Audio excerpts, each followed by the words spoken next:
देश के सबसे बड़े लोकतांत्रिक बहस के शो देश की बहस में मैं दीपक चौरसिया अपने साथ जुड़े तमाम दर्शकों का, अपने साथ जुड़ने वाले पैनलिस्ट का, अपने साथ पब्लिक के मंच में जुड़ने वाले साथियों का वंदन करता हूं, अभिनंदन करता हूं, नमस्कार करता हूं।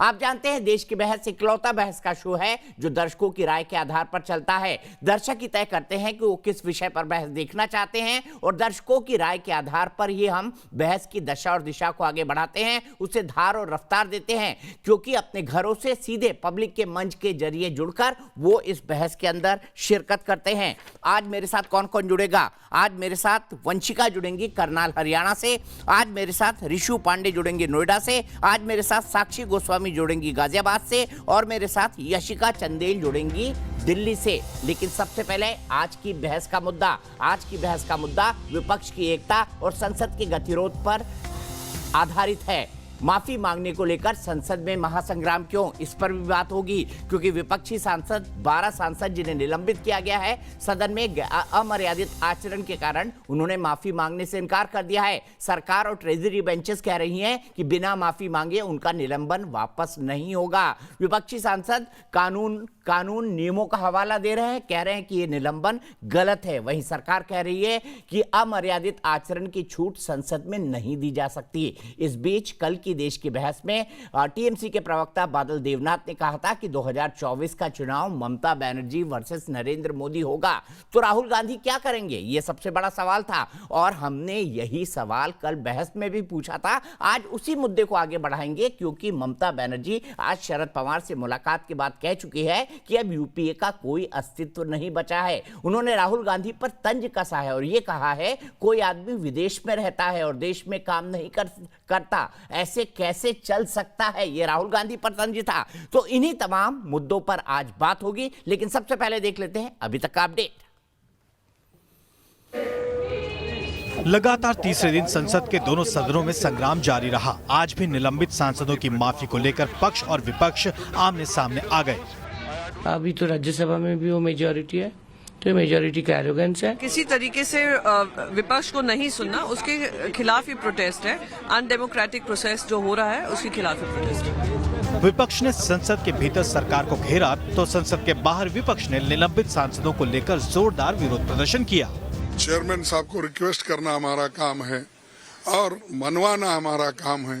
अगर इसके बावजूद भी अगर वो मानते नहीं हैं, तो इसी ढंग से हम डेमोक्रेटिक वे से जो सत्याग्रह कर रहे हैं, जो गांधी जी ने हमको सिखाया कि कभी ऐसा नहीं देखा कि पुराने सेशन का बात उठा के लोगों को निलंबित किया जाए। भले ही टीएमसी के सांसद भी निलंबन के घेरे में आए हों, लेकिन इसके बावजूद उनकी पार्टी कांग्रेस के नेतृत्व में बुलाई जा रही विपक्षी सांसदों की बैठक से नदारद रहकर नए राजनीतिक समीकरण बना रहे हैं। उनके नेता ममता बनर्जी मुंबई में हैं और ठाकरे परिवार और शरद पवार से मुलाकात के बाद कांग्रेस के नेतृत्व वाले यूपीए को ठुकरा दिया है। अगर कोई कुछ करते ही नहीं है, आधा टाइम आप विदेश में रहो, तो पॉलिटिक्स कैसे होगा? पॉलिटिक्स में आपको कंटिन्यूअस एंडेवर देना चाहिए। If all the regional parties are together, it is a very easy game to defeat the BJP. देश की बहस में चर्चा है कि ममता क्या अब विपक्ष का नेतृत्व करने के लिए तमाम भागदौड़ कर रही हैं और उन्हें राहुल गांधी के नेतृत्व पर कोई भरोसा नहीं है।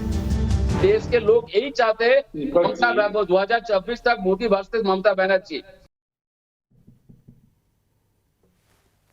तो क्या 2024 में मोदी वर्सेस ममता बनर्जी होगा? इस पर भी बात होगी, लेकिन सबसे पहले आज का सवाल, क्या कांग्रेस ममता बनर्जी के नेतृत्व को कबूल करेगी, मंजूर करेगी? क्योंकि जब तक कांग्रेस ऐसा नहीं करती है, विपक्ष का चेहरा नहीं बन पाएंगी। जबकि कांग्रेस चाहती है कि राहुल गांधी के नेतृत्व में विपक्ष एकजुट हो और राहुल गांधी प्राइम मिनिस्टर के कैंडिडेट हो समूचे विपक्ष के लिए। तो अब राजनीतिक समीकरण कैसे बनेंगे, इस पर भी बात होगी। हमारे साथ 9 बजे भी एक बड़ा पैनल जुड़ेगा, लेकिन फिलहाल मेरे साथ जुड़ रहे हैं भारतीय जनता पार्टी के राज्यसभा सांसद और वरिष्ठ प्रवक्ता भारतीय जनता पार्टी के जीवीएल नरसिम्हा राव साहब, और साथ ही साथ मेरे साथ जुड़ रहे हैं doctor Nasir Hussain, member of parliament है राज्यसभा के और इन्हें भी सस्पेंड किया गया है। नासिर हुसैन साहब, सबसे पहले मैं जानना चाहूंगा आपसे कि माफी क्यों नहीं मांग लेते? चलिए, गलती हो गई, अगर चेयर ने एक काम कर दिया है तो बड़ा दिल तो आप भी दिखा सकते हैं संसदीय मर्यादाओं और परंपराओं को मानते हुए।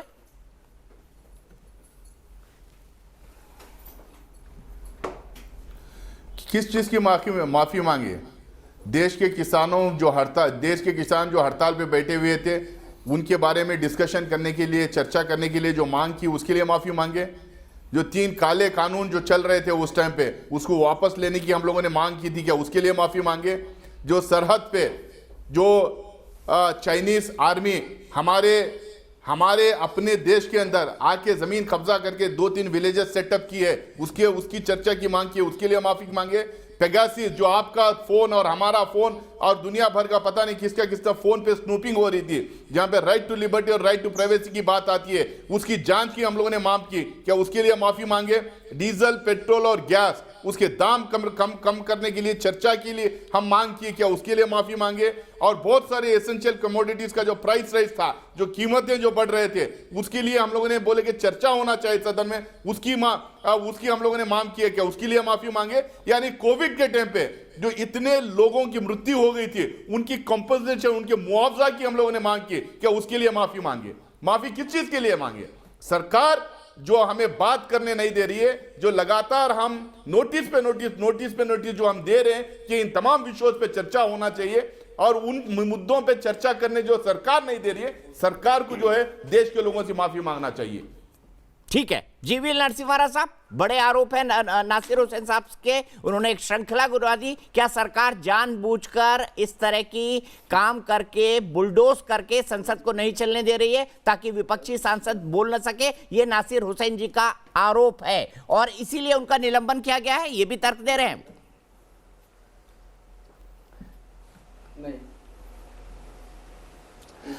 दीपक जी, आपने और पूरे देश ने टेलीविजन पर जो सांसद को निलंबित किए हैं, इनका क्या व्यवहार रहा राज्यसभा में, किस प्रकार की हाथापाई कर रहे थे, किस प्रकार वो मार्शल्स पर, सेक्रेटेरिएट, राज्यसभा सेक्रेटेरिएट के स्टाफ पर हमला बोल रहे थे, अटैक कर रहे थे, उनको मार रहे थे। ये शायद ये याद नहीं रखना चाहते, ये चाहते हैं जनता उन सबको भूल जाए, और आज आकर के बड़े बड़े बात कह के हम जनता के पक्ष में बोलना चाह रहे थे। जनता के पक्ष में बोलने के लिए आपको ये हाथापाई, मारपीट करने की जरूरत नहीं थी, और चेयरमैन के बार बार आदेश देने के बावजूद उनके साथ अभद्र व्यवहार करना, चेयर का अपमान करना और संसद न चले इसके लिए साजिश रचना, ये मेरा आरोप उनको विपक्षी दलों पर है। आप केवल और केवल पेगासिस के नाम पर, पेगासिस की एक खुलासा सत्र के एक दिन पहले खुलासा किया जाता है, यही मंशा से, ताकि भारत की सरकार को विपक्षी दलों के द्वारा घेर लिया जाए और एक इंस्टेबिलिटी पैदा करे देश में। ये एक राजनीतिक एक षड्यंत्र थी। उस षड्यंत्र को उस षड्यंत्र को कामयाब बनाने के लिए विपक्षी दलों ने किसी भी मुद्दे पर चर्चा करने के लिए इच्छुक नहीं थे। उनको केवल पेगासिस चाहिए था, और पेगासिस जब आपको चाहिए था तो मंत्री अश्विनी वैष्णव जी जब स्टेटमेंट पढ़ रहे थे पेगासिस के ऊपर, उनसे, उनके हाथों से कागज छीनकर उसको फाड़ दिया था विपक्षी दलों ने। क्या आपको चर्चा में यदि इंटरेस्ट थे तो क्या आप उनके स्टेटमेंट के बाद सवाल पूछ सकते थे? साधारण रूप से मंत्री के स्टेटमेंट के बाद विपक्ष के मुख्य नेताओं को क्लैरिफिकेशन मांगने का, सवाल पूछने का अधिकार रहता है।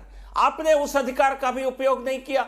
आप कौन सी राजनीति और कौन से लोकतंत्र को बचा रहे थे? वेल ऑफ द हाउस में जाकर के मारपीट करके, महिला मार्शल्स को भी आप चोट पहुंचाकर आप कौन सी लोकतंत्र की बात कर रहे हैं? ये केवल और केवल एक राजनीतिक साजिश थी। इनकी कोशिश ये थी संसद काम न कर सके, पूरे संसद बाधित हो और देश के सरकार को इसके कारण देश के जनता को नुकसान हो, और उसको मुद्दा बनाकर बीजेपी को हम राजनीतिक स्तर पर हम उनको कमजोर करें, ये इनकी साजिश थी। हम क्यों इनकी साजिश को हम कामयाब क्यों होने देंगे? क्या देश की जनता ने हमको कानून बनाने के लिए नहीं चुना है? क्या हम अपने कर्तव्य को निभाना चाहते हैं? ठीक है, मैं इसी का जवाब नासिर हुसैन जी से ले लेता हूं। बगैर भी हमने चलाया है। मैं नासिर हुसैन जी से जवाब ले लेता हूं। नासिर हुसैन जी, एलसीडी टीवी तोड़ने की कोशिश करना, रूल्स बुक उठाकर चेयर की तरफ फेंकना, मार्शलों के साथ मारपीट करना, मंत्री के हाथ से दस्तावेज छीनकर फाड़ देना। अरे सर, ये तो नर्सरी क्लास में बच्चे नहीं करते हैं। आप तो सांसद हैं, वो भी राज्यसभा के, वो भी एल्डर हाउस के, कैसे इसको जस्टिफाई कर पाएंगे? आपने जो मांगे कही बिल्कुल वाजिब है, बिल्कुल माकूल है, लेकिन ये दृश्य भी तो देखे गए ना।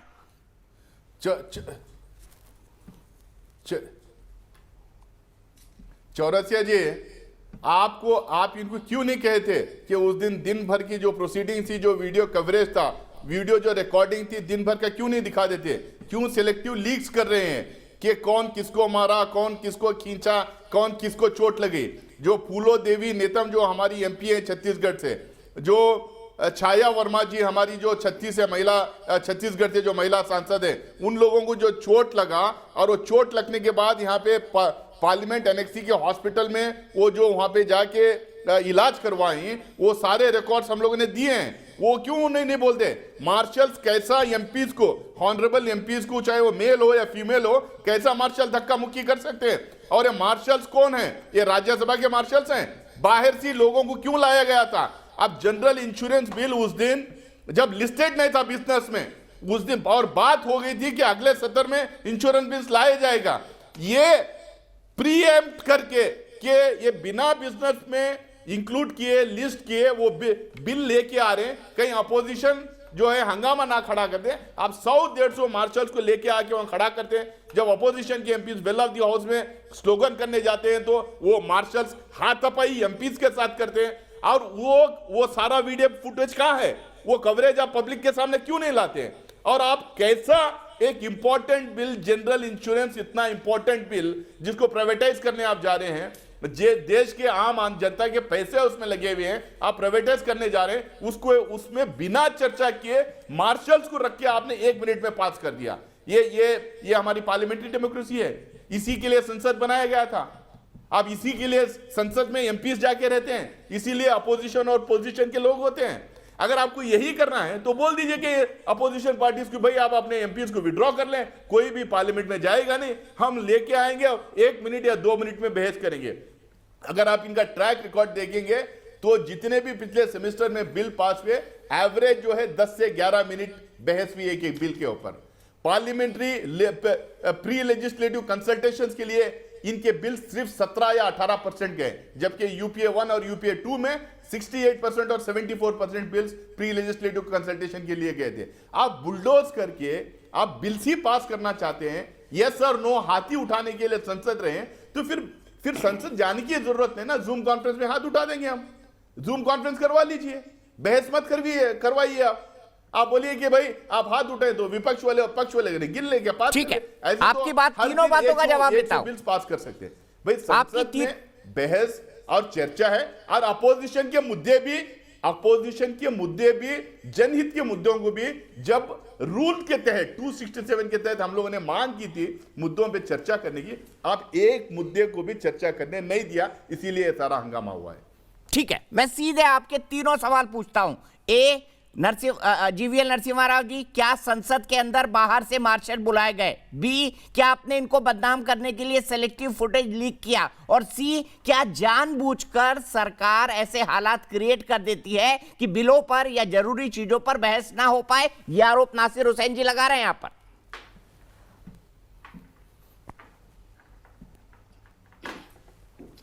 ये सारे आरोप गलत हैं। मैं आपको आंकड़ों के साथ बताता हूं कैसे ये सारे आरोप गलत हैं।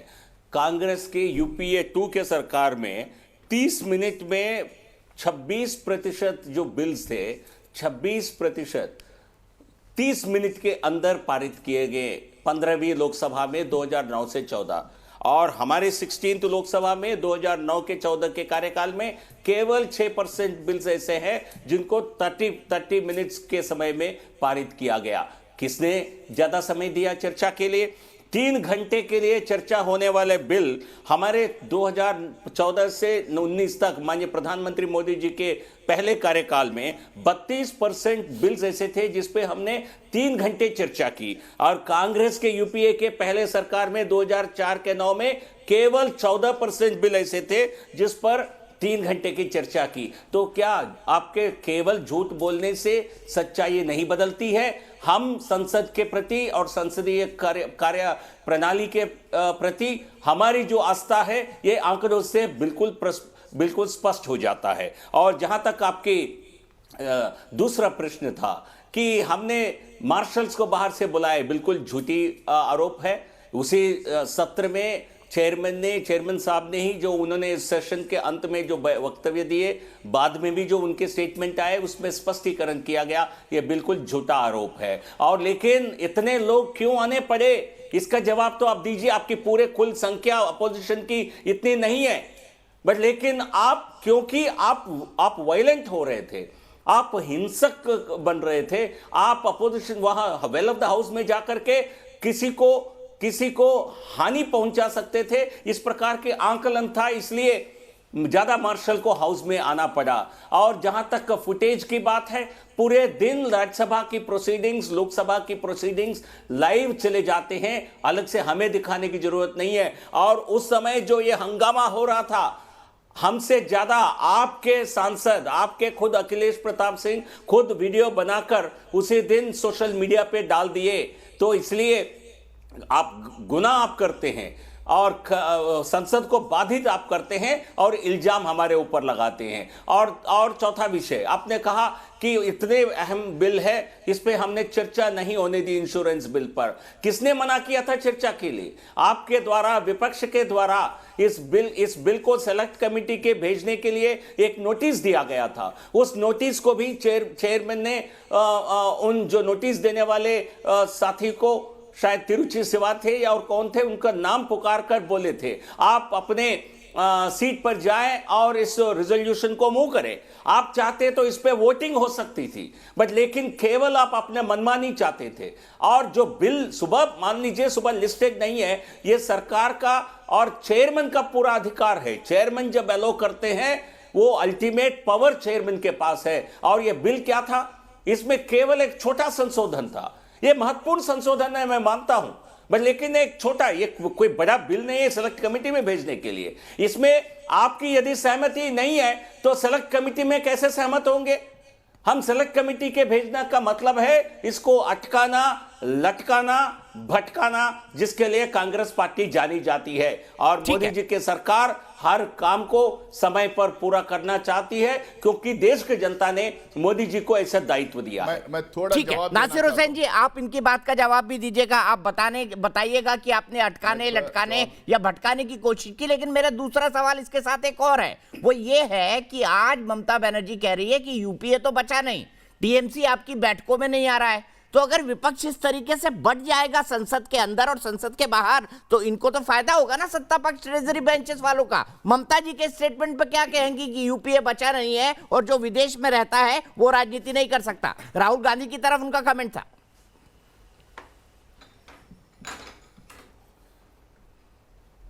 देखिए, पहले तो वो ममता जी वाले मुद्दे पे मैं थोड़ा बाद में आऊंगा। पहले मैं जीवीएल जी के सारे जो है आरोप है उनका जवाब दूंगा और कुछ सवाल भी उनसे पूछना चाहूंगा।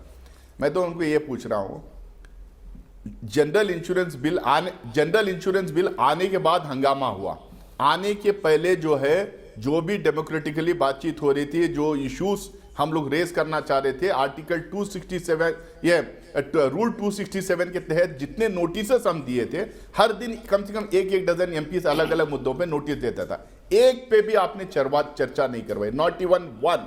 हम चर्चा के लिए नोटिस दिए थे, वो ऑन रिकॉर्ड है, आप निकलवाइए। देश की जनता जानना चाहती है कि किन किन मुद्दों पे चर्चा करना चाह रही थी ऑपोजिशन और किस किस ने नोटिस दी थी, इसका खुलासा हो जाए। एक दूसरा जो है, जितने फुटेजेस आपने दिखाए ना, बहुत ही सिलेक्टिव है। वो फुटेजेस सिलेक्टिव है, सारे प्रोसीडिंग्स अब लीक किए। तीसरी बात मैं ये कह रहा हूं, वो लिस्टेड नहीं थी बिजनेस की। अगर वो लिस्टेड नहीं थी, वो लाना चाह रहे थे आप, उसके ऊपर फिर भी चर्चा हो सकती थी। आप 100 मार्शल को लाके खड़ा करके उसके बीच में से हम आवाज कर रहे हैं, हम चिल्ला के बोल रहे हैं कि लिस्टेड नहीं है, इसको आना नहीं चाहिए करके बोल रहे हैं। उसके बीच में डिप्टी चेयरपर्सन उसको पढ़ देते हैं, आयस और नोस बोल देते हैं, वॉइस वोट से पारित करके आप कर देते हैं। इसी तरह की गलती आप पिछले 14 महीने पहले आपने की थी। उस टाइम पे भी हम राज्यसभा में थे, उस टाइम पे जो है आपने यही किया था, वॉइस वोट के तहत आप ये तीनों बिल पास किए थे। उसके बाद पूरे देश भर में आंदोलन हुआ, 14 महीने देश भर में किसानों के आंदोलन होने के बाद उस किसानों की शक्ति और उनके पावर के सामने आप लोगों को झुक के आज उन कानून को, तीनों कानून को रिपील करना पड़ा। आप जो बार बार कहते हैं कि हम जो है सिलेक्ट कमेटी को नहीं भेजेंगे, हम ज्वाइंट पार्लियामेंट्री कमिटीज को नहीं भेजेंगे, भाई these are institutions which have been evolved in our parliamentary democracy. इसमें वाजपेयी जी भी यकीन रखते थे, सारे बीजेपी के नेता भी यकीन रखते थे, इसमें जेटली जी, सुषमा स्वराज, सारे लोग कहते थे भाई प्री लेजिस्लेटिव कंसल्टेशन होना चाहिए, प्री लेजिस्लेटिव स्क्रूटिनी होना चाहिए। आप बिल्कुल आप जो है उसको स्क्रूटिनी करना नहीं चाहते। कोई कुछ बाबू लोग, कुछ ऑफिसर बिल बना के भेज दे, हम उसको 15 मिनट में पास कर दें। भाई संसद इसलिए छोड़िए, detailed discussion, deeper discussion, wider consultation हमेशा होना चाहिए। इसके लिए जो है संसद और प्री लेजिस्लेटिव कंसल्टेशंस होते हैं। आप जो बार बार ये कह रहे हैं कि हमने चर्चा करने नहीं दी, ये ऑन रिकॉर्ड है। आज देश जानना चाहता है कौन से मुद्दों को हमने उठाया था, अब क्यों चर्चा थी, आप भाग रहे थे। आप चाहते हैं कि आप बिल्स बुलडोज कर दे, रोज 100 बिल पास हो, कोई चर्चा ना हो। इसका मतलब आप संसद को की मर्यादा की उल्लंघन आप खुद कर रहे हैं। आप संसद की जो इतने दिन का एक इतिहास है उसको खत्म करना चाह रहे हैं। एक जायंट्स थे हमारे पार्लियामेंट में जो चर्चा करके बिल पे विपक्ष में भी रहते, पक्ष रूलिंग पार्टी को अपना से भी मिल जाता, लेकिन बहस के बाद जो हम बिल्स पास हुआ करते थे। तो मुझे लगता है कि उस तरह की परंपरा को दोबारा बरकरार रखना चाहिए। सत्ता पक्ष पार्टी की रिस्पॉन्सिबिलिटी हाउस को चलाना, पार्लियामेंट को चलाना, उसको चलाने की पूरी कोशिश करना चाहिए। अब आता हूं मैं ममता बनर्जी जी के जो बयान पे। देखिए, पहली बात तो आपको भी शायद आप भी थोड़ा कंफ्यूज कर रहे हैं चौरसिया जी कि टीएमसी यूपीए का हिस्सा नहीं है। टीएमसी अपोजिशन पार्टीज की एक यूनिटी के तहत वो हमारे मुद्दों पे, जिस मुद्दे पे उनकी सहमति रहती है उस मुद्दों पे हमारे साथ आते हैं, जिस मुद्दों पे उनकी सहमति नहीं रहती उस मुद्दों पे वो नहीं आते हैं। वो यूपीए के पार्ट नहीं है। जब यूपीए का पार्टी नहीं है ममता बनर्जी जी, उनको यूपीए के ऊपर टिप्पणी करने का कोई हक नहीं। और नंबर 2, यूपीए में जो है बहुत सारे दल जुड़े हैं, कोई दल यूपीए छोड़ के गया नहीं है। एनडीए से दल बाहर निकले हैं, एनडीए में कोई दल जुड़ा नहीं है। ये पिछले 6 साल की आप हिस्ट्री निकाल के देख लीजिए। हम यूपीए के कॉन्स्टिट्यूएंट के साथ महाराष्ट्र में हो, तमिलनाडु में हो, हम लोगों ने सरकार में जो है उनके साथ सरकार बनाई है। हम लोग को क्या करना है क्या नहीं करना है हम लोग को पता है। सदन के अंदर और सदन के बाहर हम जो है भारतीय जनता पार्टी को लड़ रहे हैं। ये डिविजिव फोर्सेस को हम लगातार लड़ रहे हैं। कश्मीर से कन्याकुमारी तक, गुजरात से नॉर्थ ईस्ट तक कांग्रेस पार्टी ही लड़ रही है, चाहे वो पार्लियामेंट के अंदर हो, पार्लियामेंट के बाहर हो। और जितने भी अपोजिशन पार्टीज को जितना साथ में लेके जा सकते वो लेके जा रहे हैं। यूपीए के जितने दल हैं वो हमारे साथ इंटैक्ट हैं, वो हमारे साथ इंटैक्ट हैं। हम लोग सब मिलके 2024 में भारतीय जनता पार्टी के खिलाफ चुनाव में उतरेंगे पूरी ताकत के साथ। उसके लिए पूरी तरह की तैयारी हर स्टेट में चल रही है।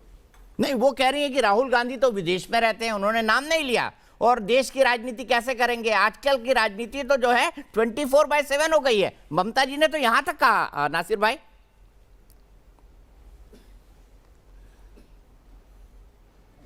देखिए चौरसिया जी, आप भी खूब जानते हैं, देश जानता है, कोरोना के टाइम पे जितने सवाल उठाए गए थे, पहले वेव, दूसरे वेव के बारे में, एमएसएमई सेक्टर के बारे में, माइग्रेंट वर्कर्स के बारे में, मुआवजा देने के बारे में, किसान बिल जब पारित हुए थे इलीगली राज्यसभा में, उसके बाद में ट्रैक्टर रिलीज पूरे नॉर्थ इंडिया में, हरियाणा, पंजाब, राजस्थान, छत्तीसगढ़, महाराष्ट्र में वो राहुल गांधी ने ही लीड किए थे।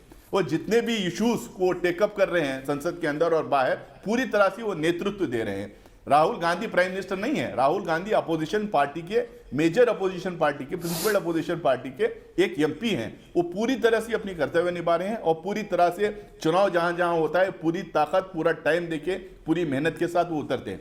अगर किसी को खुद को नेशनल सीन पे लाना है, किसी को खुद को नेशनल लीडर बनाना है, तो उसमें हमें कोई अर्थ नहीं। हर किसी पार्टी को, हर किसी लीडर को पूरा हक है कि अपनी पार्टी को एक्सपेंड करें, वो अलायंसेस ढूंढे, वो अपने आप को नेशनल लीडर बनाए, वो अपने आप को प्राइम मिनिस्टर कैंडिडेट बने। हमें उसमें कोई अर्ज नहीं। भाई दूसरों को डीमीन करके आप अपने आप को लीडर नहीं बना सकते। एक स्टेट का चुनाव जीतने के बाद आप नेशनल पार्टी या नेशनल लीडरशिप नहीं मिल सकती। अगर आप कर सकते हैं तो बहुत अच्छी बात है, लेकिन कांग्रेस यूपीए का नेतृत्व कर रही है। पूरे यूपीए के कॉन्स्टिट्यूएंट्स को साथ में लेके चल रही है और आने वाले दिनों में भी कांग्रेस की लीडरशिप में यूपीए जो है भारतीय जनता पार्टी को आने वाले तमाम स्टेट में और सेंटर के चुनाव में फेस करेगी। ठीक है नरसिम्हा राव जी, दो सवाल। पहली बात तो संसद से जुड़ी इंस्टीट्यूशंस, चाहे वो पार्लियामेंट्री कमिटीज हो चाहे वो सेलेक्ट कमिटीज हो, आप उनको बर्बाद कर रहे हैं, ये नासिर हुसैन जी का आरोप है। और दूसरा ये है कि नेतृत्व ममता बनर्जी चाहे जो भी कहे, नेतृत्व तो राहुल गांधी का ही रहेगा और राहुल वर्सेस मोदी ही होगा 2024 में।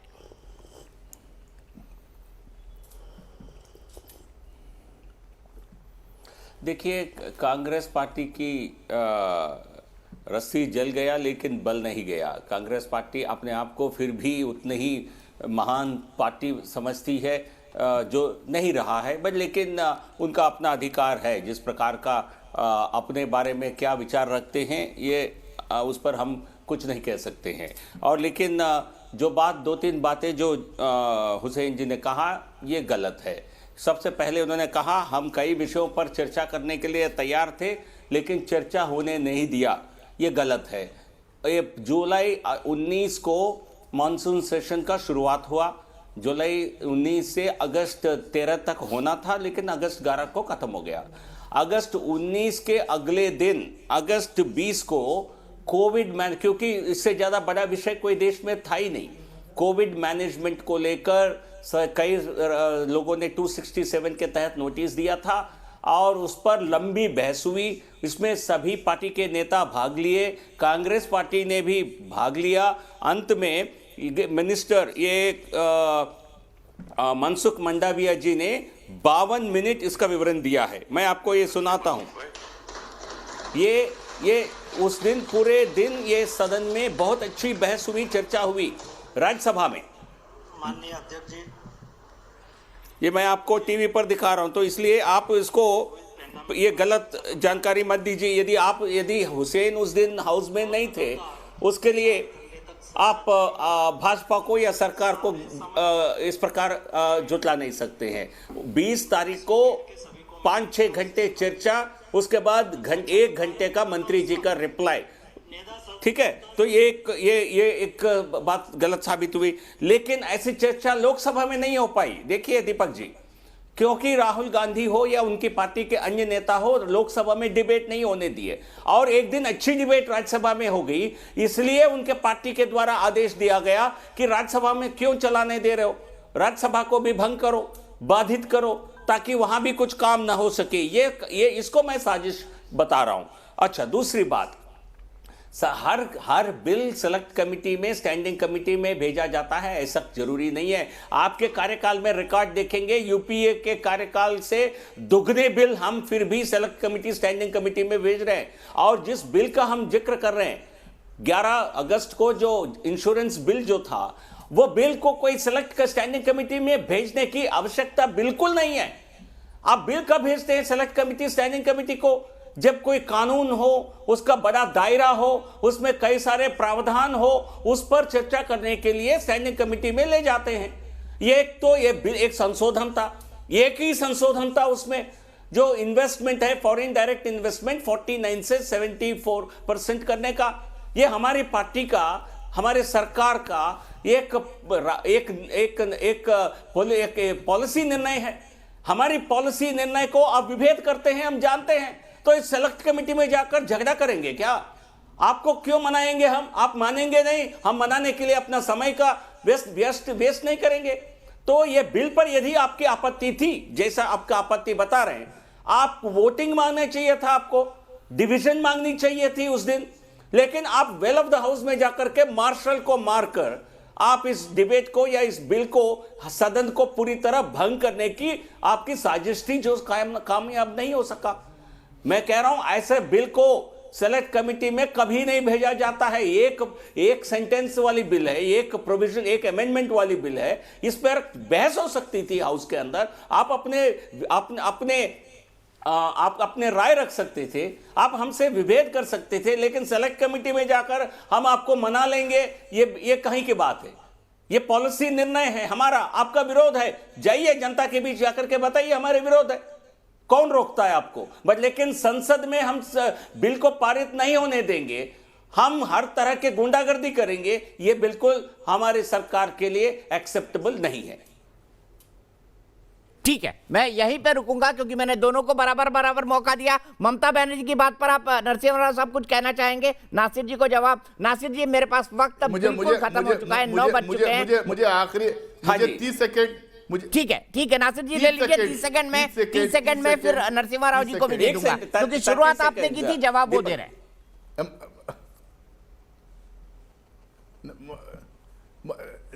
मैं सिर्फ इतना ही कह रहा हूं भाई, छोटा संशोधन नहीं था। आप जो है 75% प्राइवेटाइजेशन बीमा का करने जा रहे थे। ये देश के जितने इंपॉर्टेंट इंस्टीट्यूशन इस देश की मेहनत कर जनता ने बनाई थी, वो सारा तो आपने बेच दिया। रेल आपने जो है प्राइवेटाइजेशन करने की कगार पे लेके आए, प्लेन तो बेच दिया, एयरपोर्ट बेच दिया, स्टील बेच दिया, सड़कें बेच दिए, शिपिंग कॉर्पोरेशन बेच दिया। अब हर चीज बेचते चले जाएंगे। जो 75 70 72 साल में बना था, पिछले 3-4 साल में आपने तो बेच दिया। मतलब आप बेचते रहेंगे, हम उसके ऊपर बहस भी नहीं करेंगे।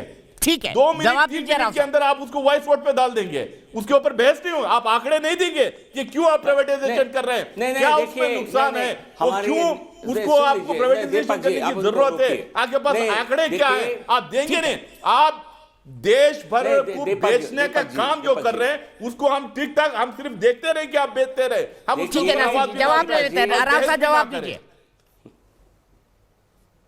हाँ, आप मत देखिए ना, ये आप गुंडागर्दी करेंगे क्या? आप गुंडागर्दी करेंगे, हिंसा करेंगे? आप हमारे खिलाफ वोट कर सकते थे, डिवीजन मांग सकते थे। यही डेमोक्रेसी है भाई, जो बात यही लोकतंत्र है। आप गुंडागर्दी कर रहे हैं। हम यदि प्राइवेटाइजेशन कर रहे हैं, ये देश के लिए कर रहे हैं। ये पैसा, हर एक पैसा देश की जनता के लिए खर्च हो रहा है। सदन चला रहे हैं। दीपक जी, मैंने बीच में नहीं टोका इनको, प्लीज बोलिए इनको चुप रहने के लिए। मुझे 2 लाइन बोलना है, 2 लाइन बोलना है। नासिर भाई बोल लेने दीजिए, कंप्लीट कर लेने। नासिर भाई प्लीज बोल लेने दीजिए, कंप्लीट कर लेने दीजिए। आपको उन्होंने नहीं टोका था। एक बिल चोरी चुपके पीछे के रास्ते से पास करने के लिए आप दीपक जी लोकतंत्र की। ठीक है नासिर भाई, उन्होंने आपको नहीं टोका था, उन्होंने आपको नहीं टोका था, उनको कंज्यूम करने के लिए जनता को जाती है। आप बात करने नहीं दिए, इतने बड़े बड़े मुद्दों पे सेशन बात करने नहीं। देखिए दीपक जी, आवाज कम करना पड़ेगा आपको, ये नहीं चाहते हैं। ये सच्चाई देश की जनता सुने, बात करने देश की जनता। नहीं, भ्रष्टाचार आपका, भ्रष्टाचार और कांग्रेस पार्टी देश की जनता जानती है, एक ही सिक्के की 2 पहलू है। आप जनता का पैसा को मारने में, भ्रष्टाचार करने में आप माहिर हैं। हमने जो भी प्राइवेटाइजेशन किया, एक एक पैसा जनता के खाता में, जनता के खाते में डालने का काम किया, जन विकास काम करने का काम किया है। तो इसलिए आपकी तुलना हमसे कभी हो ही नहीं सकती है। और नासिर भाई, आप सीनियर पार्लियामेंटेरियन हैं, जीवीएल साहब आप बहुत एक्सपीरियंस पॉलिटिशियन हैं। मैं दोनों से उम्मीद करता हूं कि जो अच्छी बहस, जो पॉइंटेड बहस आप टीवी पर कर रहे हैं, वो संसद में भी करें। लेकिन जो अंत में हुआ उसके बाद मुझे नहीं लगता कि संसद में फिलहाल बहस की कोई गुंजाइश दिखाई देती है, क्योंकि अपोजिशन और सत्ता पक्ष दोनों अपने अपने स्टैंड पर अड़े हुए हैं। 9 बजे के पैनल पर के साथ आऊंगा। आप दोनों का बहुत बहुत शुक्रिया। वंशिका करनाल से मेरी एक दर्शक जुड़ गई हैं। वंशिका, क्या कहेंगी? क्या आपको लगता है ममता बनर्जी वर्सेस नरेंद्र मोदी होगा 2024 के चुनाव में? आपको क्या लगता है? ये सर, मुझे लगता है ममता बनर्जी और नरेंद्र मोदी का हो सकता है 2024 में, बिकॉज पार्लियामेंट को ऐसा बिल्कुल भी नहीं करना चाहिए। विश्व आम आदमी के पैसों से चलता है और आम आदमी का पैसा सही जगह पर नहीं लगाया जा रहा। गवर्नमेंट को इस बात पे इनिशिएटिव लेना चाहिए और गवर्नमेंट अपनी जिम्मेदारी से भाग नहीं सकती है। और मैं गवर्नमेंट की आलोचना नहीं कर रही हूँ, बट किसानों की जेन्युइन डिमांड है, उनको उनका हक मिलना चाहिए। और जब बिल पास हुआ था तब नहीं बताया गया था किसी को, तो अब भी गवर्नमेंट को माफ़ी मांग लेनी चाहिए। और अगर गवर्नमेंट माफ़ी मांग लेगी तो कुछ इतना बड़ा नहीं इशू क्रिएट होगा।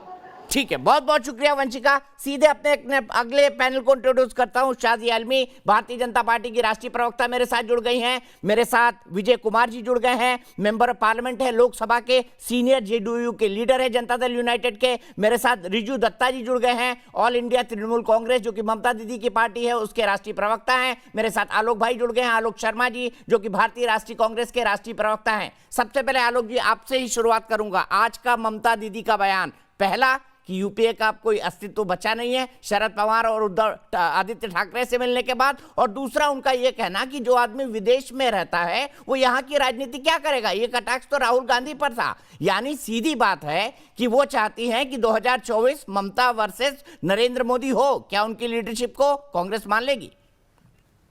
देखिए, मुझे लगता है कि पूरा देश जानता है कि पूरे देश के अंदर कांग्रेस ही एक ऐसी पार्टी है जो बीजेपी से सीधी टक्कर ले सकती है। जहां तक बात ममता जी का है, हम उनका सम्मान करते हैं, वो वेस्ट बंगाल की मुख्यमंत्री हैं आज, लेकिन जिन लोगों से मिली उनको शायद ये पता ही नहीं कि वो हमारे साथ मिलकर सरकार चला रहे हैं, चाहे वो शिवसेना हो, चाहे वो शरद पवार जी की पार्टी हो, वो तो सब हमारे साथ मिलकर सरकार चला रहे हैं। तो वो बयान भी उनका पूरी तरह से बेमाने लगता है। जहां तक बात ममता बनर्जी की है कि यूपीए है कि नहीं है, मुझे लगता है आज पूरे विपक्ष को इकट्ठा होकर बीजेपी का, आज वो कह रहे हैं कि फांसीवादी ताकतें हैं तो मुकाबला करना चाहिए। मैं तो पूछ रहा हूं कि ममता बनर्जी साहब मैडम जो थी, वो राफेल का जब मुद्दा था तो पीछे क्यों हट गई थी? ममता बनर्जी मैडम ने कितने वेस्ट बंगाल के बाहर भाजपा के खिलाफ कौन कौन से प्रदर्शन किए हैं, जरा वो बता सकती हैं? क्या वो पेगासस का नाम भी आज तक उन्होंने किसी प्रेस कॉन्फ्रेंस में ले लिया हो? आज आप बात बड़ी बड़ी कर रहे हैं, लेकिन वास्तविकता ये है कि कहीं कोई कड़ी ऐसी तो नहीं है कि ममता दीदी आके मिली मोदी साहब से और उसके बाद फिर चुनाव डिक्लेयर हो गए वेस्ट बंगाल के बाई इलेक्शन, और उसमें पीसफुली सब होता चला गया, और उसके बाद फिर मतलब कहीं तमाम कड़ियां जुड़ती ही तो नहीं जा रही हैं कि कोई इसके पीछे की भी कोई रणनीति हो कि कांग्रेस को किस तरह से वेस्ट बंगाल के बाहर कमजोर किया जाए, उस पर कहीं कोई ड्यूटी दी गई हो। खैर, वो बेहतर वो ही जान सकती हैं। लेकिन आज का मुद्दा ये है सीधा सीधा कि आज जिस तरह से संसद में षड्यंत्र के तहत आप संसद को नहीं चलने दे रहे हैं, ये बहुत दुर्भाग्यपूर्ण है। आज बीजेपी को जवाब देना होगा कि आप क्यों संसद को नहीं चलने दे रहे हैं। आप महंगाई के ऊपर रैली दिल्ली में कांग्रेस की क्यों नहीं होने दे रहे हैं। मार्शल बुलवाकर आप किस तरह का व्यवहार करते हैं। आज आप वहां पर जो एक्शन ले रहे हैं 12 लोगों के खिलाफ, उसमें भी सेलेक्टिव क्यों है आप। बाजवा जो हमारे सांसद हैं और संजय सिंह जो स्पष्ट नजर आ रहे थे उस विरोध प्रदर्शन में, जबकि मैं उस विरोध प्रदर्शन को पूरी तरह से सही ठहराता हूं, उनके खिलाफ एक्शन क्यों नहीं है। सेलेक्टिव वीडियो क्यों लीक की गई है। ये तमाम ऐसे मुद्दे हैं जिनके ऊपर केंद्र सरकार को आज जवाब देना होगा। सेलेक्टिव पत्रकारों को ही आप अंदर भेजेंगे। आज तो सुब्रमण्यम स्वामी जी का मैं ट्वीट देख रहा था, वो कह रहे हैं कि मैंने पूछा कि चाइनीज फोर्सेस क्या हिंदुस्तान में घुसी हैं कि नहीं घुसी हैं, तो मेरे सवाल को वहां पर संसद के से हटा दिया गया, ये कहकर कि ये राष्ट्रहित में नहीं। मुझे लगता है कि जिस तरह से लोकतंत्र की हत्या चारों तरफ से हो रही है, ठीक है, पूरा देश देख रहा है। ठीक है, मैं सीधे रिजू दत्ता जी के पास चलता हूं। रिजू दत्ता जी, आज के बयान पर उनका साफ कहना है आलोक शर्मा जी का कि भाई दीदी की तो बीजेपी से सेटिंग हो गई है, इसीलिए वो कांग्रेस पर आरोप भी लगा रही है और कांग्रेस को कमजोर कर रही है। आप क्या कहेंगे? देखिए, मैं यही कहूंगा, तो यही तो मसला है कांग्रेस का। इतनी पुरानी पार्टी होने के बाद भी 6 से 8 साल हम यही देख रहे हैं कि कांग्रेस कमजोर पड़ रही है और बीजेपी को ज्यादा ताकतवर बना रहा है। इसीलिए कांग्रेस के वरिष्ठ नेता, वो श्वेता देव जी हो, मिस्टर फलेरो हो, या आप अशोक तनवर जी हो, जो राहुल गांधी के बहुत खास रहे थे, वो तृणमूल का हाथ थाम रहे, क्योंकि उनको समझ में आ गया है कि अगर इस देश में हमारी लड़ाई किससे है। हमारी लड़ाई देश में जो तानाशाही या मोदीशाही चल रहा है उसके खिलाफ है। हमारी लड़ाई है लोगों की, जनता के मुद्दों को लेकर लड़ाई है, इस देश के लिए और इस देश की संविधान के लिए हमारी लड़ाई है। इसके लिए कोई भी पॉलिटिकल पार्टी या कोई भी पॉलिटिकल पार्टी का सदस्य हम उनकी स्वागत करते हैं, बट सब लोग कांग्रेस छोड़ के क्यों टीएमसी में आ रहे हैं, यह आपको समझना पड़ेगा। क्योंकि कांग्रेस के जो वरिष्ठ नेता हैं, जो चाहते हैं कि 2024 में बीजेपी का सफाया हो जाए, वो ये जान चुके हैं कि कांग्रेस के नेतृत्व में अब वो क्षमता नहीं है कि वो मोदी को हटा सके, इसलिए वो ममता जी के साथ आ रहे हैं। ये तो एकदम साफ है।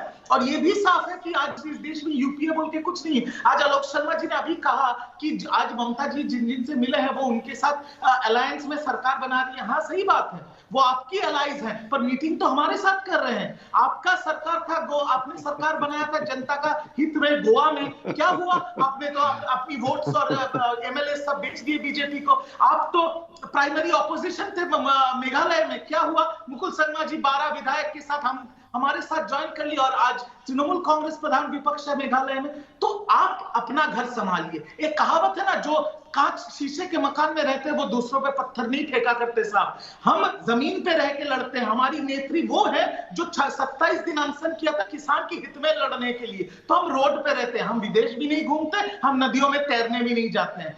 आप हमारा विपक्ष मजबूत है, हम देश के मुद्दे में और जनहित के मुद्दे में हम एक साथ हैं, पर बात यह है और असलियत यह है कि कोई भी पार्टी इस देश को अपनी बपौती ना समझे। ये देश इस देश की जनता की है और हमारी लड़ाई इस देश के हित में है और इस देश की जनता और देश के संविधान के लिए है, और ये हम लड़ाई लड़ेंगे। और हम 2024 में, जैसी हमारी नेत्री कहती है कि जो रीजनल पार्टी से जो जहां मजबूत है वो वहां लड़ेंगे, और हम लोग एक साथ एकजुट होके हम बीजेपी को देश से हटाएंगे ताकि ये देश मजबूत हो सके और इस देश की जनता आजाद हो सके। और उसमें मुझे दुर्भाग्य के साथ कहना पड़ रहा है कि कांग्रेस तो कहीं दिखते नहीं है।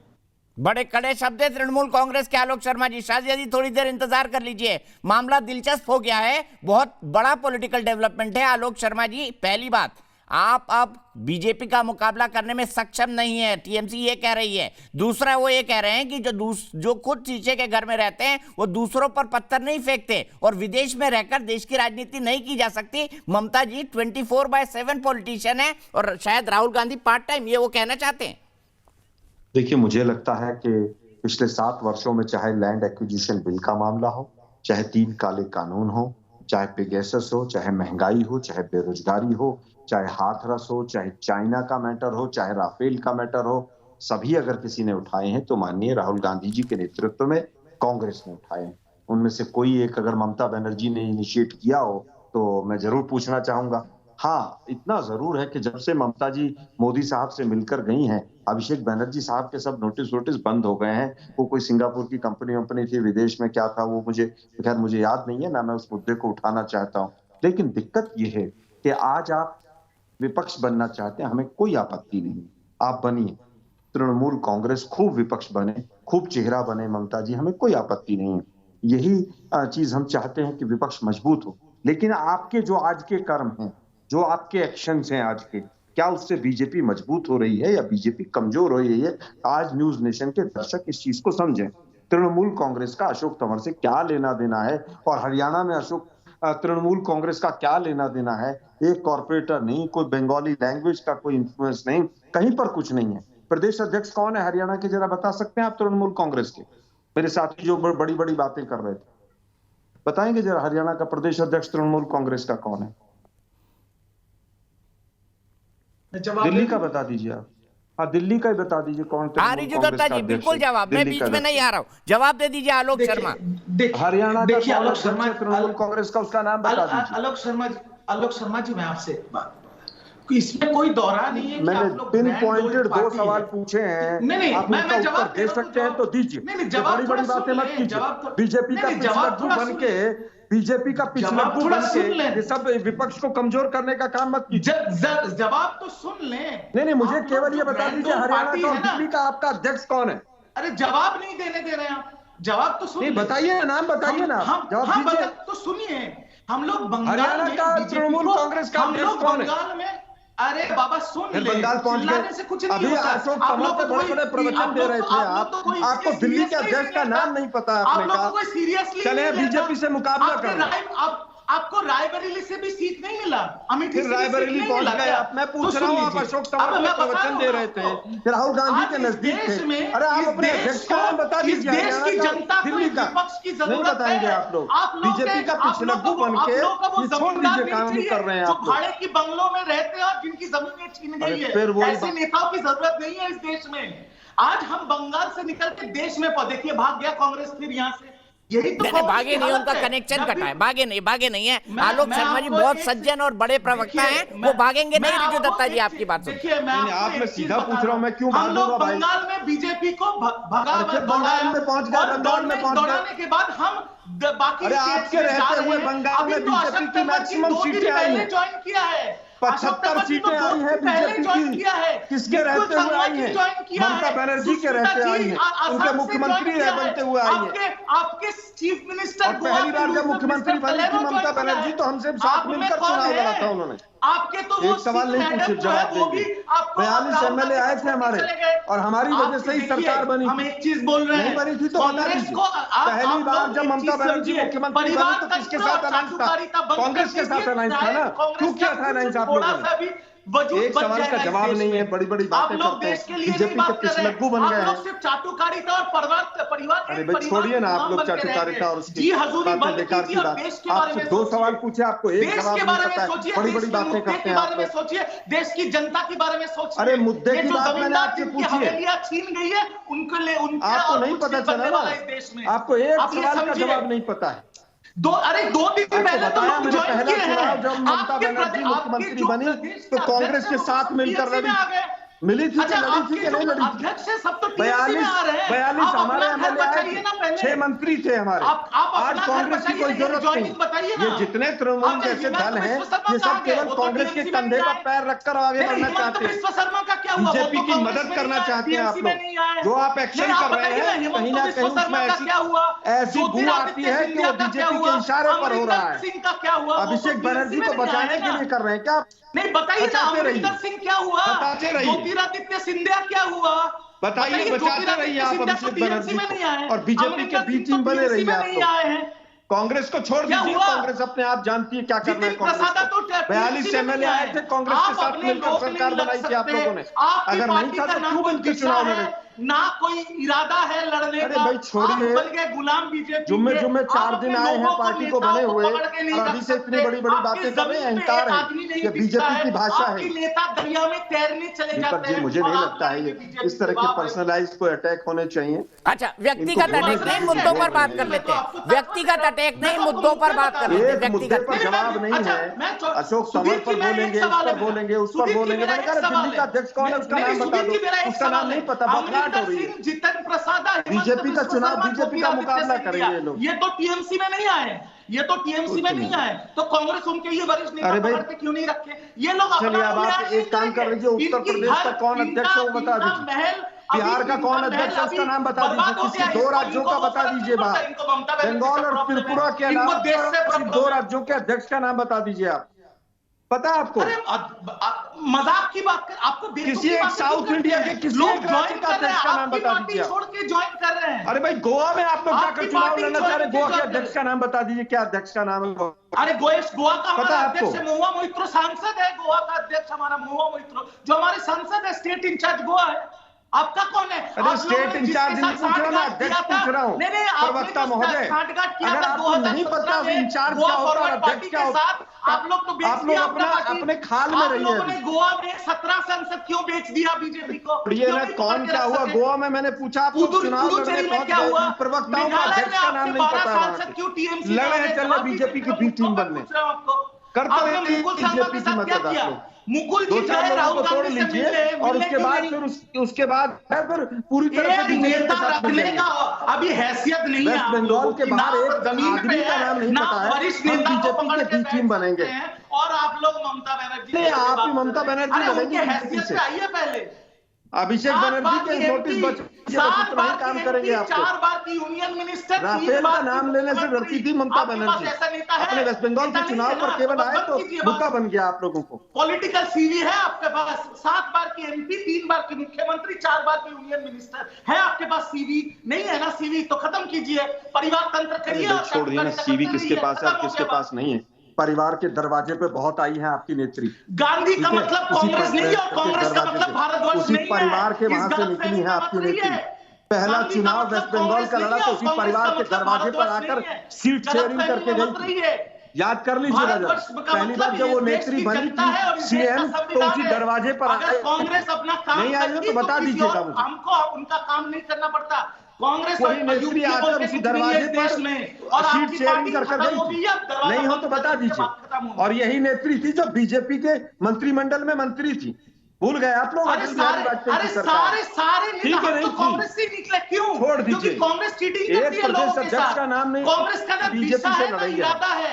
छोड़ दीजिए, रहने दीजिए, मुद्दों की बात कर लीजिए। अभी आपको कुछ नहीं पता सत्ता साहब, नए नए आए हैं आप, नए नए आए हैं आप लोगों को अपने पार्टी के बारे में एक अध्यक्ष का नाम नहीं पता, क्या बड़ी बड़ी बात करते हैं आप लोग। यही दिक्कत है आप लोगों की क्योंकि आप लोग इतने पुराने हैं ना, आप लोग छोड़ एडजस्ट दीजिए, नहीं अपने कर घर को सकते, संभाल आप लोग डायनासोर बन गए हैं। ऋतु दत्ता साहब, आप केवल मुझे एक अध्यक्ष का नाम नहीं बता पाए, आपका कौन अध्यक्ष कहां पर है? बीजेपी से लड़ने चले बी टीम बनने।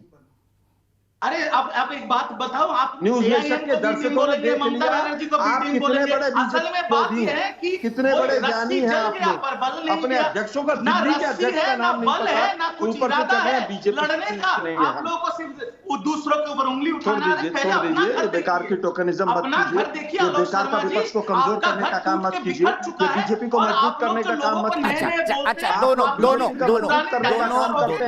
बीजेपी का मुझे पता है मुद्दा बहुत गर्म है, मुझे पता है मुद्दा बहुत गर्म है। मेरे साथ और भी स्पोक्स पर्सन है, जेडीयू के विजय जी हैं, शाजिया एलवी जी, एक भी शब्द नहीं बोला। लेकिन सबसे पहले ब्रेक न्यूज से पहले ऋषु पांडे के पास नोएडा जाऊंगा। मेरे एक दर्शक जुड़ गए हैं। ऋषु पांडे जी, 2024 में ममता दीदी वर्सेस नरेंद्र मोदी आप देखना चाहती हैं या राहुल गांधी वर्सेस नरेंद्र मोदी, क्या कहेंगी? सर मेरे हिसाब से तो ममता वर्सेस नरेंद्र मोदी होना चाहिए। क्यों, आपको ऐसा क्यों लगता है? सर मतलब क्योंकि जो नरेंद्र मोदी जी है, मतलब मोदी जी ने हमारे देश के लिए काफी कुछ किया है, और जो ममता बनर्जी है वो लड़की है, तो वो लड़कियों के लिए मतलब लड़कियों के है तो मतलब लड़कियों की तरफ से उनको दिखाया मतलब बताया जाएगा। ठीक है, बहुत बहुत शुक्रिया ऋषु। एक ब्रेक के लिए रुकूंगा, शुरुआत करेंगे शाजिया से ब्रेक के बाद।